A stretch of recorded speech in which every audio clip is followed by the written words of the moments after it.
Okay, so you all have just seen the screen record that I did, and you all seen 8 people on there.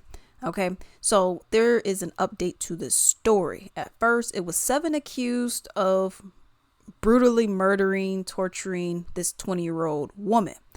But I seen an update on Twitter. It was from one of the news anchors, and they said there is an 8th person. So that is that additional person. If you were like, okay, I'm seeing one additional person, that's who that is. Now let's get into the story. 7 accused of deplorable, heinous, tortured death of Alabama mom as police allege assault was taped. And that's actually what the police said was like the smoking gun. Like, okay, we got these people and we all have it on camera because they taped the incident, this cruel act that they did onto this woman. 7 people have been arrested in the torturous murder of a Jasper, Alabama woman deemed so grisly the police have declined to release certain details in deference to her family. Mahogany Jaquise Jackson's body was found around 2:19 a.m. local time after she called about a woman laying on the side of the road, per Birmingham Police Department press release.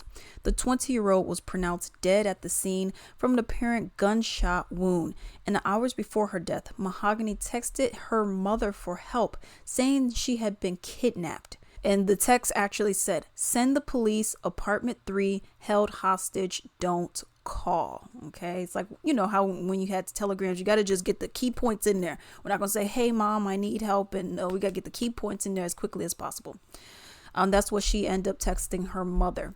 Police rushed to the apartment and interviewed one of the now apprehended suspects, but Mahogany, who was taken to several locations during her kidnapping, had already been removed from the apartment.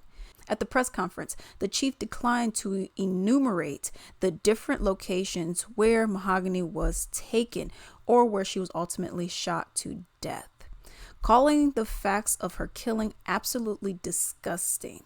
This is undoubtedly one of the most heinous acts I've ever seen in my career.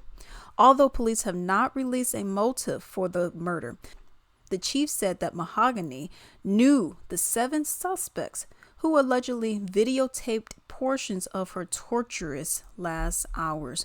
Wade confirmed the arrests and charges of 4 men and 3 women in a separate press conference, and there is an additional woman on top of that, and that's who you all saw in the image. Okay. Brandon Pope, 24, and put the image on the screen as well. Brandon Pope, 24, Francis Harris, 25, Jeremiah McDowell, 18, are being charged each with capital murder, first-degree murder, sodomy, and capital murder during first-degree kidnapping. Giovanni Clapp, 23, Blair Green, 25, and Sienna how do you say that? Sinya McCall, 23, are each charged with felony murder during the first-degree kidnapping, first-degree sodomy. Clapp is additionally charged with second-degree assault causing injury. Taja Lewis, 25, is charged with felony murder as well as second-degree assault causing injury with the weapon. All 7 suspects are being held at Jefferson County Jail without bond.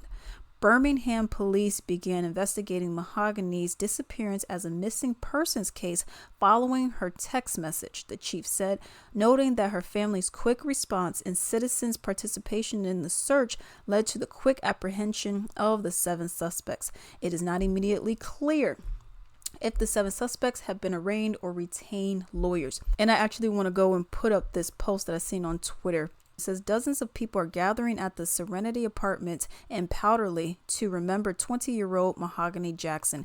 This comes less than 24 hours after police announced the arrest of 7 people, now 8, 4 women and 4 men, for kidnapping, sodomy, and murder in her death. And then you can see all the people who actually turned up for her. This is such a sad, upsetting story.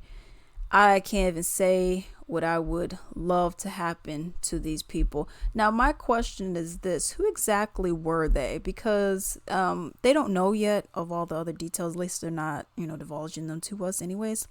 But somewhere I was reading it said that she knew them as acquaintances. So it wasn't like they were best friends or they were homegirls, homeboys. And I'm wondering, looking at these chicks who look questionable and the dudes who look like Ray Rays anyways, I mean, Ray Rays and Rikishas and all that kind of stuff, I'm wondering, could it be a jealousy thing? Because I was kind of thinking about the Shanquilla Robinson case that happened up in Mexico, where y'all know what happened, where her friends, boys and girls, beat her to death. And then Mexican police was like, I don't know what I can do about it. So it was that kind of thing that was going on. So I was even thinking about that. But I was like, well, even in that Shanquilla Robinson case, Shanquilla had some money. She had her own business. I think she was braiding hair and she was doing some other stuff. So I was like, she actually had some money and she was paying for the vacation for all of these hoodlums. So I'm like, I can't see how much money and I think she was 25 or 26. I think she was 25 when it happened. But I'm like, I can't see a 20-year-old killing it like that. So it can't be a money thing, I think. So I'm like, the next thing may be jealousy, because I mean, she was a beautiful woman. She had a kid. I don't know. I don't know if maybe it was like, I can't see it being some love triangle because they didn't mention like, okay, this was an ex-boyfriend or anything like that. So I'm wondering like, okay, maybe this is just, some kind of jealousy. They, oh, wow, she's beautiful. And they're not. I mean, people are literally that petty where they would kill you just because of some stuff you can't even change, superficiality. But let me know what you all think about this story down below.